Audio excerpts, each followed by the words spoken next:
우리가 살다 보면 정말로 도움이 필요하고 은혜가 필요할 때가 있습니다. 까치발을 들고 아무리 뛰어도 올라갈 수 없는 그 한계 상향에 놓였을 때 누군가 디딤돌이 되어주면 얼마든지 한 단계 도약할 수 있고, 정말 올라가기 힘든 그 상황 속에서 누군가 내 손을 꽉 잡아 끌어당기면, 그리고 누군가 나의 등을 밀어주면 정말로 도움이 필요할 때, 그 도움을 받을 때 평생 은혜를 잊지 못합니다. 돈이 없어서 대학에 진학 포기하고 있는데 누군가 와서 등록금을 내어주면서 공부하라고 했을 때 그 사람은 평생 은혜를 잊지 못합니다. 한참 자녀가 자라나고 성장할 때, 재정적으로 어려움이 있을 때 누군가 그 도움을 주면 오랫동안 그 은혜를 잊지 못합니다. 사별을 하거나 이별을 하고 고통 가운데 있을 때 누군가 와서 내 손을 꽉 잡아주고 나를 위로할 때 함께 울어주는 그 은혜는 평생 잊지 못합니다. 이렇게 도움이 필요할 때 도와주어야 되고, 이렇게 은혜가 필요할 때 도와줘야 은혜가 있지, 시간이 지나면 소용이 없습니다. 때가 지나면 회복이 되고, 조금만 시간이 지나면 그 사람에는 재정적인 여유가 생기기 때문에 도움이 필요 없습니다. 비도 필요할 때 와야 단비가 되지, 홍수 때 오면 아무런 도움이 되지 못합니다. 도움의 손길을 내밀 때 잡아주어야 은혜가 됩니다. 때를 따라 돕는 은혜를 우리가 구해야 되고, 그 은혜를 베풀어야 됩니다. 공부할 때 주시는 은혜가 있어요. 결혼 정년기에 주시는 은혜가 있습니다. 승진의 때에 은혜가 있고, 자녀를 양육할 때에 은혜가 있고, 몸이 아플 때 주시는 은혜가 필요하고, 가난할 때 주시는 은혜가 필요하고, 사명을 받았을 때 주시는 은혜가 필요합니다. 우리들이 날마다 일용할 양식을 먹고 있는데 하나님이 때를 따라 주시는 은혜 때문에 살아갑니다. 파종할 수 있는 봄날을 주시고, 마음껏 자랄 수 있도록 여름에 태양빛을 주시고, 단비가 필요할 때 단비를 주셨어요. 원래 벼농사가 흉작이라고 하는데 가을에 장맛비가 많이 와서 그렇다고 합니다. 하나님이 때에 맞는 은혜를 주시지 않으면 우리는 한순간도 살아갈 수 없고 굶어 죽습니다. 여름에 기온이 영하로 떨어지면 냉해를 입으면 다 굶어 죽어요. 은혜 중에 은혜는 때에 맞는 은혜, 때에 맞는 도움이라는 겁니다. 그러면 때에 맞는 도움을 얻기 위해서는 어떻게 해야 됩니까? 첫째는 내가 먼저 때에 맞는 은혜를 베풀 줄 알아야 됩니다. 오늘 4절에 보면 우리가 믿는 도리를 굳게 잡을지어다. 우리가 믿는 믿음의 도리가 뭡니까? 예수 그리스도께서 이루신 복음의 진리, 십자가의 복음, 예수님이 하나님의 말씀을 통하여 우리에게 주시는 하나님의 말씀입니다. 주님은 사람이 무엇으로 심든지 그대로 거두리라. 많이 심는 자는 많이 거두고 적게 심는 자는 적게 거둔다라고 하셨어요. 그 주님은 우리에게 누군가의 도움이 필요한 사람에게 도움의 손길을 내밀고, 누군가 너에게 구원의 손길을 내밀 때 그 손을 잡아주라고 하는 거예요. 그러면 주님을 돕는 것으로 간주해서 네가 필요할 때 도와주시겠다라는 거예요. 마태복음 25장에 보면 장차 우리들이 죽으면 하나님 앞에 서야 할 백보자 심판이 나옵니다. 그 하나님의 심판대 앞에 서면 우리의 일생을 평가받는 과정이 기록되었는데, 하나님 앞에 섰을 때 하나님이 은혜 베풀 사람과 심판하실 자를 구분하셨는데, 하나님이 우측에 있는 은혜 베풀 자들에게 얘기합니다. 너는 내가 줄일 때 먹을 것을 주고, 목마를 때 마실 것을 주고, 나그네 되었을 때 잠자리를 제공하고, 헐벗었을 때 옷을 주고, 병들었을 때, 옥에 갇혔을 때 돌봐주었다. 그저 그들이 얘기합니다. 언제 주님이 우리에게 그렇게 찾아오셨습니까?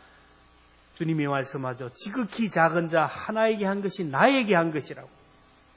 심판받을 자들에게 주님이 저주하시며 말씀합니다. 너는 내가 줄일 때 먹을 것도 안 주고, 목마를 때 마실 것도 주지 아니하고, 나그네 되었을 때, 병들었을 때, 옥에 갇혔을 때 모른 척 했느니라. 언제 주님이 우리가 주님께 푸대접을 했습니까? 지극히 작은 자에게 하나에게 하지 않는 것이 곧 나에게 하지 않는 것이라. 그러면서 저주하십니다. 저주를 받은 자들아 나를 떠나 마귀와 그 사자들을 위하여 예비된 영원한 불에 들어가라. 내가 누군가에게 도움을 주고 누군가의 은혜를 베풀면 이것은 주님에게 한 것으로 생각해서 주님이 반드시 보상하는데, 우리가 살면서 어렵고 힘들 때 하나님이 천사를 통하여 우리를 도와주신다라는 거예요.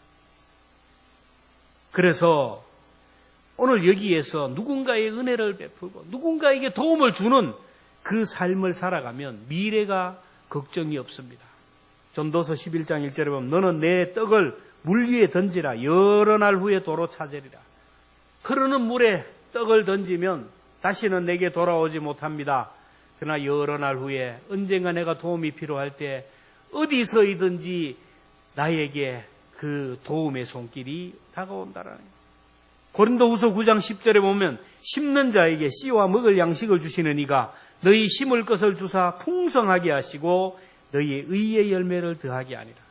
오늘 나에게 있는 것을 내가 먹어치우면 양식이 됩니다. 오늘 나에게 있는 것을 쌓아두면 재물이 되지만, 그러나 이것을 다른 사람을 위하여 쓰고 파종하면 축복의 씨앗이 된다라는 거예요.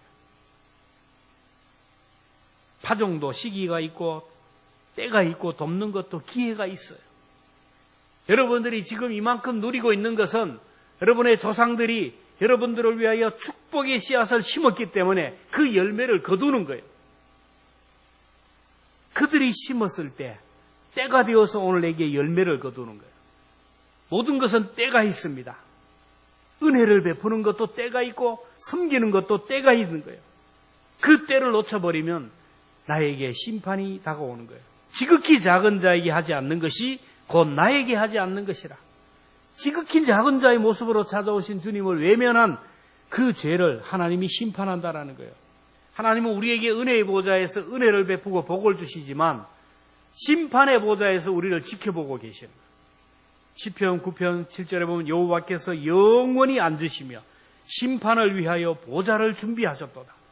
하나님은 우리에게 생명도 주셨어요. 건강도 주셨습니다. 물질도 주시고 재능도 주시고 여러 가지 복을 우리에게 주시고 지켜보고 계셔요. 이걸 가지고 먹어치우느냐, 자기만 먹고 치우는 양식으로 삼느냐, 아니면 어리석은 부자처럼 창고에 쌓아두고 있지 않는가? 하나님이 주신 것을 가난한 자를 위하여 구제하고 어려운 자를 위하여 베풀면 하나님이 풍성하게 주신다는 거예요. 누가복음 6장 38절에 보면 주라 그리하면 너희에게 줄 것이요 후히 되어 누르고 흔들어 넘치도록 하여 너희에게 주리라. 어리석은 부자는 움켜잡고 있었어요. 하나님이 주신 것을 움켜잡고 있다가 심판의 보좌에서 하나님이 심판하셨어요. 부자와 나사로의 비유에서 부자는 문전에서 병든 몸으로 구걸하는 나사로를 보고 불쌍히 여기지 않았습니다. 부잣집에 의리의 나타나는 거지로 생각해서 자연스러운 것으로 생각합니다. 그래서 하나님이 부자를 심판할 때 긍휼 없는 심판을 하셨어요. 야고보 2장 13절에 보면 긍휼을 행하지 아니하는 자에게는 긍휼 없는 심판이 있으리라. 긍휼은 심판을 이기고 자랑하느니라. 오늘 우리가 긍휼이 없으면 긍휼이 없는 심판을 받게 돼요. 우리가 살아가면서 사람을 불쌍히 여기고 긍휼히 여기면 그 긍휼이 심판을 이긴다라는 거예요. 여러분, 긍휼이 없는 자에게는 하나님이 긍휼을 거두시고 심판하십니다. 그래서 우리는 하루하루가 하나님의 심판대 앞이라는 것을 의식하고 약한 자를 돕고 도움이 필요한 자에게 은혜를 베풀며 살아갈 수 있기를 주님의 이름으로 축복합니다. 그럴 때 여러분이 도움이 필요할 때 하나님이 보낸 천사를 만날 수가 있어요. 때를 따라 때에 맞는 은혜를 얻기 위해서는 은혜의 보좌 앞에 나가라는 거예요. 16절에 보면 그러므로 우리는 긍휼하심을 받고 때를 따라 돕는 은혜를 얻기 위하여 은혜의 보좌 앞에 나갈지리라. 은혜의 보좌는 하나님이 하나님의 자녀들에게 주실 복을 주시는 자리예요. 오늘 이 시간 은혜의 보좌에 나온 여러분들에게 하나님이 은혜를 주실 줄로 믿습니다. 비가 아무리 와도 그릇을 뒤집어 놓으면 비를 받을 수가 없어요. 아무리 하나님이 교회에서 은혜의 보좌를 만들었지만 그 은혜의 보좌에 나오지 않으면 은혜를 받을 수가 없어요. 하나님은 악인이나 선인이나 골고루 이른 비와 늦은 비를 주어요. 악한 사람들, 교회를 대적하는 사람들에게는 우박을 내리고 폭우를 내리고 기상이온을 내려서 막 이렇게 하고, 믿음이 좋은 사람, 선한 사람에게는 좋은 환경과 좋은 기후를 주시면 그런 하나님이 아니에요.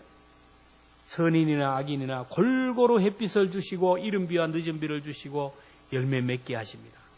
근데 하나님의 자녀들을 위해서는 특별히 은혜의 보좌를 만들어 주시고, 은혜의 보좌에서 복을 주시고, 은혜의 보좌에 나오는 사람을 불쌍히 여긴다라는 거예요.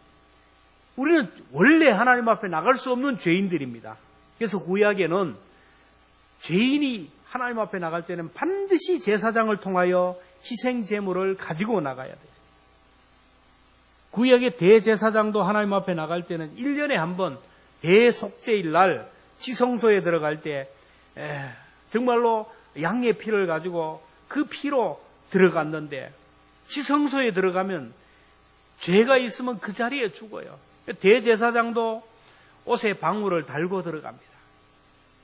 허리에 줄을 메어서 들어가요. 제사장이 들어가서 죄가 있으면 방울 소리가 그쳐버리면 죽은 거예요. 가만히 기다리다가 방울 소리가 안 나면 죽은 거죠. 그러면 그 몸에 연결된 줄을 가지고 시신을 꺼내요. 그 시신 꺼내기 위해서 누구도 들어가면 그 자리에서 죽어요. 구약에는 죄인이 하나님 앞에 나가기 위해서는 흠 없는 양이 죽어야 되고 그 피로 씻음을 받아야 돼요. 그런데 우리의 대제사장이신 예수 그리스도께서 우리를 위하여 십자가에 못 박혀 돌아가심으로 인하여 그 피로, 그 생명으로 하나님 앞에 나가는 길을 열어주셨어요. 예수님이 십자가에 못 박혀 돌아가시면서 다 이루었다 하시면 운명하는 그 순간에 일어난 사건입니다. 마태복음 27장 50절 51절 같이 읽습니다. 시작. 예수께서 다시 크게 소리 지르시고 영원히 떠나시나 이에 성소 휘장이 위로부터 아래까지 찢어져 둘이 되고 땅이 진동하며 바위가 터지고, 예수님이 십자가에 못 박혀 돌아가시는 순간 성소와 지성소 사이를 구분한 휘장이 위에서부터 아래까지 확 찢어졌어요. 이제는 누구든지 예수의 이름으로 하나님 앞에 나가는 길이 열렸어요.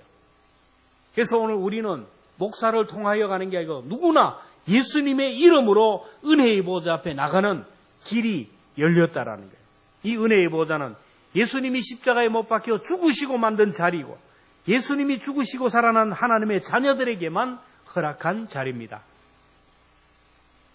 그래서 그 자리에 나오면 하나님이 긍휼히 여겨주셔요. 자녀를 볼 때, 부모는 자녀를 볼 때마다 참 안 됐다, 불쌍한 마음으로 여기듯이 하나님이 하나님의 자녀들을 보면, 은혜의 보좌 앞에 나온 사람들을 보면 불쌍히 여기고 긍휼히 여긴다라는 거예요. 그래서 16절에 보면 긍휼하심을 받고 때를 따라 돕는 은혜를 얻기 위하여 은혜의 보좌 앞에 나가라고 했어요. 은혜의 보좌는 하나님이 불쌍히 여기는 자리요, 긍휼히 여기는 자리입니다. 거린들을 보면 아무 데서나 구걸하지 않아요. 거린들을 아무 데서나 구걸하지 않습니다. 성경에 보면 성전 미문에 구걸하는 사람, 안전뱅이가 있는데 총독 관저나 사내들인 공의회나 그런 데서 구걸하지 않았어요. 성전 미문에, 하나님의 성전에 예배하러 올라오고 하나님 앞에 기도하는, 하나님을 섬기는 자들, 그 자리가 구걸하기에 유리한 장소로 알았기 때문에. 주님은 어떤 사람을 불쌍히 여기고 긍휼히 여기는 줄 아십니까? 내 몸이 아프다고 주님이 불쌍히 여기지 않아요. 다른 사람은 불쌍하다 그러지만 내 몸이 아프다고, 내가 경제적으로 어려움이 있다고, 자녀에게 문제가 있다고 소외된 사람, 그런 사람을 불쌍히 여기는지 않아요. 은혜의 보좌 앞에 나온 사람, 기도의 자리에서 나온 사람, 그 예수의 이름으로 하나님 앞에 나오는 그 사람을 불쌍히 여겨요. 아무리 몸이 아파도 기도하지 않으면 하나님이 불쌍히 여기지 않아요. 아무리 나에게 많은 돈이 있고 부자고 다 갖췄다 해도 은혜의 보좌 앞에 나오면 하나님이 불쌍히 여겨요. 여러분, 하나님이 불쌍히 여기면 모든 게 끝나는 게 아닙니다. 하나님이 불쌍히 여기는 자리에 가야 되지 어떤 자리에 앉겠습니까? 성경을 보세요. 그 당시 가장 많은 사람들이 아프고 병들고 장애로 고통당한 사람이 너무 많았어요. 그러나 주님 앞에 나온 사람만이 주님이 불쌍히 여기고 고쳐주셨어요. 자신의 문제를 가지고 나오는 사람, 기도하는 사람을 주님이 불쌍히 여깁니다. 한나를 보세요. 자식이 없어서 하나님 앞에 나와 눈물로 기도할 때 하나님이 불쌍히 여겨서서 사무엘을 주시고 삼남 이녀를 더 주셨어요. 그래서 우리의 문제, 우리 아픔과 상처를 가지고 은혜의 보좌 앞에 나가는 것이 지혜로운 사람입니다. 우리가 은혜의 보좌 앞에 나가면 어머니의 영 성령님이 우리를 만나주시고 아픈 상처를 치료하시고 우리에게 힘을 주십니다. 그래서 때에 맞는 은혜를 얻기 위해서는 은혜의 보좌에 담대히 나가라는 거예요. 여러분, 청와대 아무나 못 들어갑니다. 시장 아무나 못 만납니다. 유명인들 우리가 아무나 못 만나요. 상대방이 허락해야 되고 절차를 밟아야 돼요. 나 대통령이 아는 아들은 무조건 패스예요. 오늘 우리가 예수 그리스도로 인하여 하나님의 자녀가 되었기 때문에 우리 하나님의 은혜의 보좌 앞에 나가는 길을 막는 사람이 없어요. 누구도 막을 길이 없어요. 예수의 이름으로 나가면 무조건 패스예요. 예수의 이름의 능력이, 예수의 이름의 힘이 오늘 우리에게 있기 때문에 예수의 이름으로 당당하게 은혜의 보좌 앞으로 나가야 돼요. 14절에 보면 그러므로 우리에게 큰 대제사장이 계시니 승천하신 이곧 하나님의 아들 예수시라. 우리가 믿는 도리를 굳게 잡을지어다. 하나님과 우리 사이에 막힌 담을 하나님 앞으로 가는 길을 예수님이 열어주었기에 예수의 이름으로 담대히 나가라는 거예요. 언제든지 어느 때든지 예수의 이름으로 나가기만 하면 주님은 우리를 불쌍히 여기고 기도에 응답해요. 우리가 전화가 있지만 전화도 아무 때나 못합니다. 새벽에 전화 못해요. 저도 전화를 하는데 9시 돼도 주무시는 분들이 있더라고요. 큰일이에요. 9시, 저녁 9시만 돼도 전화하면 실례예요. 전화도 때가 있고 시간이 있어요. 사람 만나는 것도 마찬가지입니다. 그러나 우리가 하나님을 만나는 것은 여러분 새벽에 자다가 1시에 하나님 건다고 하나님 잠도 없냐 너는 나 잠 좀 자자. 그렇지 않아요. 시효가 때가 없어요. 전화도 통하지 않는 데가 있습니다. 그러나 하나님 앞에는 예수의 이름으로 나가면 모든 것이 소통이 돼요. 어느 곳에 있든지 어떤 상황에 있든지 간에 하나님과 통할 수가 있어요. 당당하게 나가라는 거예요. 자녀가 아버지 앞에 가서 쭈삣쭈삣 하는 게 있습니까? 아니에요. 언제든지 문을 벌컥벌컥 열고 들어와가지고 뭐 맡겨놓은 것처럼 달라고 뻔뻔해도 그렇게 뻔뻔할 수가 없어요. 그게 바로 부모와 자녀와의 관계입니다. 하나님이 오늘 우리와 이런 관계를 만들어 놓는데 문제가 있으면 문을 열고 벌컥벌컥 들어와서 내 소원을 하나님 앞에 아뢰라 그러는데 그러면 준다 그러는데 문을 못 여는 거예요.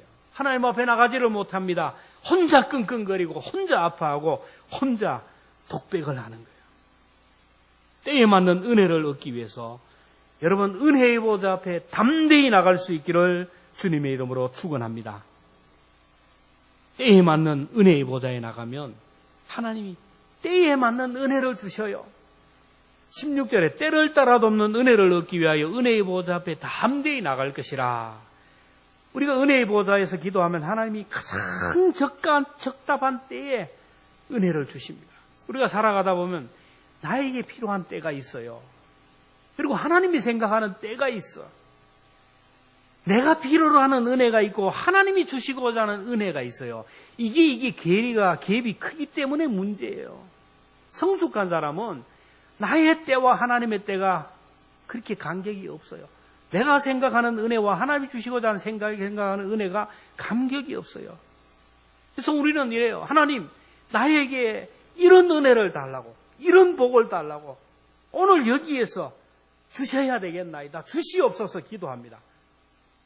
가만히 생각해 보면 나의 때에 응답한 것이 아니라 하나님의 때에 응답하시고 나에게 필요한 은혜를 주신 것이 아니라 하나님이 주시고자 하는 은혜를 주셨다라는 것을 알 수가 있어요. 왜 그렇습니까? 하나님께서는 나를 만드신 분이기 때문에 그 누구보다 나를 가장 잘 아시는 분이기 때문이에요. 내가 나의 필요를 아는 것보다 하나님이 나에게 필요한 것을 더 잘 아신다. 우리는 이것이 나에게 좋은 것인지 나쁜 것인지 알지 못합니다. 내 기도가 정말로 응답이 되어야 되는지 응답되지 않아야 될지를 몰라요. 하나님은 완전하게 아시기에 우리가 기도하면 하나님이 좋은 때에 하나님의 방법으로 하나님 보시기 좋은 것으로 응답해 주실 줄로 믿습니다. 우리는 내가 기도하는데 응답이 되고 기도하는 대로 응답하고 구하는 대로 주시고 필요할 때 다 주시면 좋겠다 하지만 만약에 그랬다면 세상은 난리가 날 거예요. 나에게 돈을 주십시오. 저도 그랬거든. 로또를 사면서 옛날에 몇십억이 되게 해달라고 기도했는데 그때 떡 됐더라면 어떻게 되겠어요? 여러분에게 하나님이 막 돈을 달라는 대로 다 줘버리면은 이 자리에 앉아 있겠어요? 지금 하와이에 앉아 있고 미국에 앉아 있고 죄 짓는 데 돌아다니죠. 나를 힘들게 하는 사람 하나님 손 좀 봐주세요. 그러면 여러분 살아남을 사람이 어디 있어요? 내 뒤에서 어떤 사람이 나를 손보라 그런 사람이 얼마나 많겠어요? 우리 살아남을 사람 하나도 없어요. 그래서 하나님이 나의 기도에 응답하지 않는다고 해도 조급할 필요가 없어요. 우리가 기도하면 꼭 필요한 때에 하나님의 때에 하나님의 방법으로 반드시 응답해 주시기 때문에 하나님 제가 원하는 시간에 주시지 않는군요. 제가 생각하기에는 이번이 때인 것 같는데 응답하지 않네요. 할 수 없습니다. 하나님이 작정한 때가 언제입니까? 하나님이 생각하는 방법이 언제입니까? 무엇입니까? 하나님의 때를 기다리고 하나님의 방법을 기다리면서 내가 인내하겠습니다. 하나님이 이루어질 때까지 내가 기도의 손이 내려오지 않기를 원합니다. 하나님이 응답하실 때까지 내가 참고 견딜 수 있는 은혜를 주옵소서. 그렇게 견디다 보면 하나님의 때에 하나님의 방법으로 응답하시죠. 사람들은 얘기합니다. 하나님은 내 사정을 모른다고. 나를 너무 모른다고. 난 죽을 지경인데 하나님이 응답 없다고. 나 하나님은 우리의 연약함을 아시는 거예요. 15절에 우리에게 있는 대제사장은 우리의 연약함을 동정하지 못하실 이가 아니요 모든 일에 우리와 똑같이 시험을 받으시노라되 죄가 없다. 우리가 믿는 예수님은 우리와 우리의 연약함을 모르는 분이 아니에요. 예수님은 우리와 똑같은 인간의 몸을 입으셨기에 우리와 똑같은 아픔을 경험하셨어요. 초대교회 이단이 가운데 이런 이단이 있어요. 예수님의 인성을 부인하는 사람들이에요. 예수님은 하나님의 아들이라서 아픔이 없다라는 거예요. 십자가에 못 박혀 죽을 때도 쇼했다라는 거예요. 하나님의 아들이 아픔이 어디 있나? 그래서 힘들다 소리 질러 쇼했다라는 거예요. 나 예수님은 인간의 몸을 입고 이 땅에 오셨어요. 인간과 똑같은 성정을 가졌어요. 어릴 때의 성장 과정이 있었습니다. 배고픔이 있고 눈물이 있고 아픔이 있고 피곤하면 졸리고 슬프면 눈물 흘리고 예수님이 이 땅에 계실 때 겪고 느꼈던 고통 그대로 느꼈어요. 단지 죄만 없으신 분이에요. 하나님의 아들인 예수님이 인간의 몸을 입으셨다기에 인간이 되셨기에 인간의 고통과 눈물을 아셨어요. 인간이 되었기 때문에 인간의 아픔, 인간의 고통, 인간의 질병, 질고 인간이 져야 할, 죽어야 할 죽음의 고통도 주님이 다 아셨어요. 여러분, 아파 본 사람만이 아픈 사람의 마음을 알 수가 있어요. 부도를 당해본 사람만이 부도당한 사람의 아픔을 알 수가 있어요. 자녀가 대학에 떨어진 경험이 있는 사람만이 자녀 대학 떨어진 사람의 아픔을 알 수 있어요. 아내 먼저 보내고 남편 먼저 보내본 아픔이 있는 사람만이 그런 아픔을 가진 사람의 고통을 이해할 수가 있어요.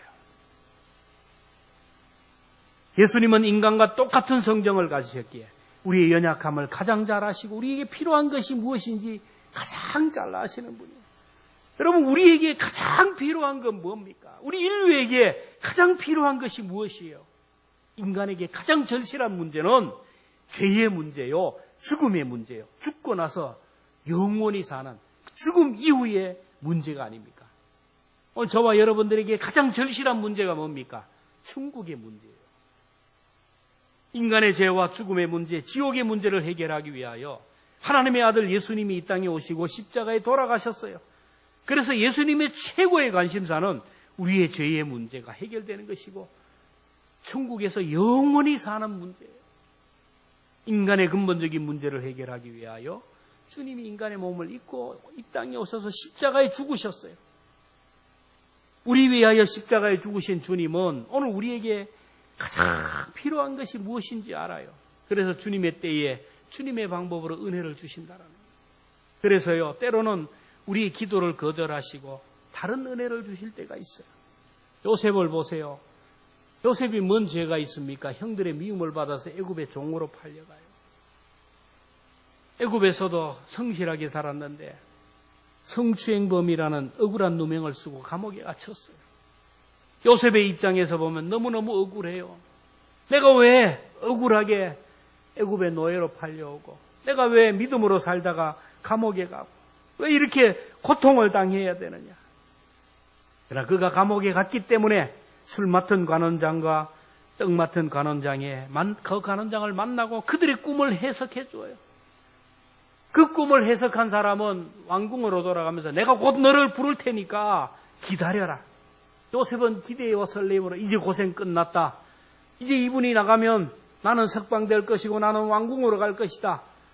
근데 석방된 이 사람은 나가는 순간 꽁구워 먹은 사람처럼 깜깜하게 요셉을 잊어버려요.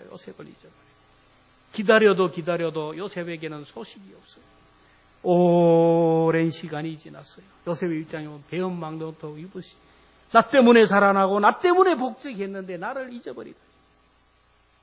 만약에 꿈을 해몽해준 요셉을 왕궁으로 데려갔다면 그때는 요셉이 할 일이 없어요.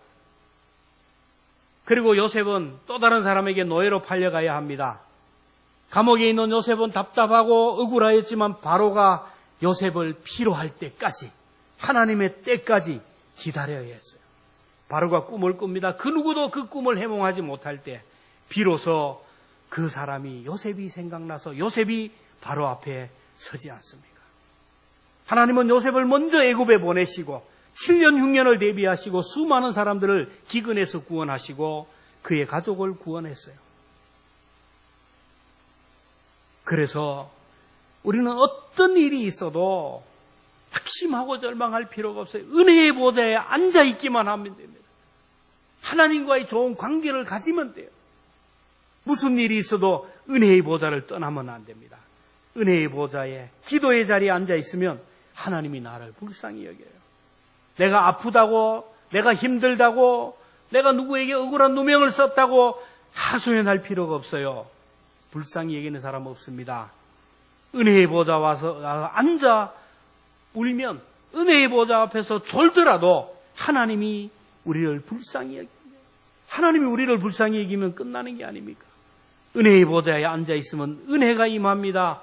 언제 이슬이 내릴지, 언제 단비가 내릴지, 언제 대박이 터질지 몰라요. 사람들은 자꾸 그래요. 이런 시간에 내가 한 달에 얼마를 벌어가지고 10년을 벌어도 얼마밖에 안 되는데 우리 자녀들 저러다가 언제 하냐. 인간적인 생각으로 생각하니까 하나님이 안 보여요. 믿음이 떨어져요. 여러분 성경을 보세요. 요셉을 보세요. 13살에 애굽에 팔려가서 그 오랜 세월 감옥에 갇혔어요. 30세에 총리가 되기까지 요셉은 거의 대부분의 시간을 감옥에 있었어요. 한순간에 총리가 되지 않았습니까? 하나님이 은혜를 주시니까 모든 문제가 한순간에 해결돼요. 여러분 보면 시험도 고난도 자꾸 엎친 데 겹쳐요. 한 가지만 오면 되는데 이 한 가지가 오는데 또 다른 게 와요. 질병의 문제가 왔는데 또 자녀에게 문제가 오고 뭐 이 문제 저 문제 계속 엎친 데 덮치고 힘이 들어요. 그러나 하나님의 은혜가 임하면 모든 문제가 한순간에 해결이 되고 한순간에 운명이 변화가 돼요. 이삭도 하나님이 복을 주시니까 100배의 결실을 맺었다. 여러분 우리에게 100배의 결실이 있다면 얼마나 대단하겠습니까? 하나님이 하늘문을 여시면, 하나님이 감동하시면, 하나님이 불쌍히 여기면 끝나는 거예요. 그래서 우리는 어떤 상황 속에서도 은혜의 보좌를 떠나면 안 됩니다. 여러분 은혜의 보좌로 멀어지고 은혜의 보좌에 떨어졌다면 속히 그 자리를 회복할 수 있기를 주의 이름으로 축원합니다. 새벽 기도를 해도 적어도 10년은 꾸준히 해야 이슬이 내리든지 뭐 하늘문이 열리는지 1년 2년 대충 하다가 안 된다고 넘어가고 아니에요. 여러분 사명자들이 기도의 자리를 떠나가지고 무슨 은혜를 기대합니까? 믿음의 부모가 믿음의 조상이 하나님의 은혜의 보좌에 나오지 않으면 무슨 소망이 있어요? 다른 것은 몰라도 기도의 자리에, 은혜의 보좌리에 앉아서 견뎌야 됩니다. 기도의 자리에서 저축해야 돼요. 기도를 저축해야 됩니다. 기도를 저축하고 기다려보세요. 어렵고 힘들 때 하나님이 반드시 도움의 손길을 허락하신다. 우리의 미래를 위해서, 죽음 이후를 위해서, 내 마지막 내 생명이 끝나는 그 가장 중요한 그때를 위해서 여러분 은혜의 보좌리에서 기도를 많이 저축하고 하나님의 은혜를 많이 쌓아두는 저와 여러분 될 수 있기를 주님의 이름으로 축원합니다. 기도하겠습니다. 하나님, 세상 사람들은 문제만 있으면 자꾸 인간적인 방법으로, 세상적인 방법으로 인간적인 머리를 굴리며 해결하고 하지만 그러면 그럴수록 점점 더 세상은 커 보이고 문제도 더 커 보이고 점점 문제에 내 자신이 함몰되고 믿음 잃어버리는 것을 기억합니다. 하나님, 우리에게 은혜를 주셔서 생사하복을 주장하시는 살아계신 하나님의 은혜의 보좌에 담대히 우리 모두가 나가게 하여 주옵소서. 졸더라도 그 자리에 나가 있게 하시고 피곤하더라도 그 자리에 나가 있게 하시고 힘들 때일수록 그 자리에서 주의 이름 부르며 울면서 하나님의 은혜를 구하는 저희들 되게 하여 주옵소서. 내 인생을 위하여, 우리 자녀들의 인생을 위하여, 교회와 민족을 위하여 하나님 은혜의 자리에서 참고 견디며 기도를 쌓아가는 우리 사랑하는 믿음의 권속들 다 되게 하여 주옵소서. 예수님의 이름으로 기도하옵나이다.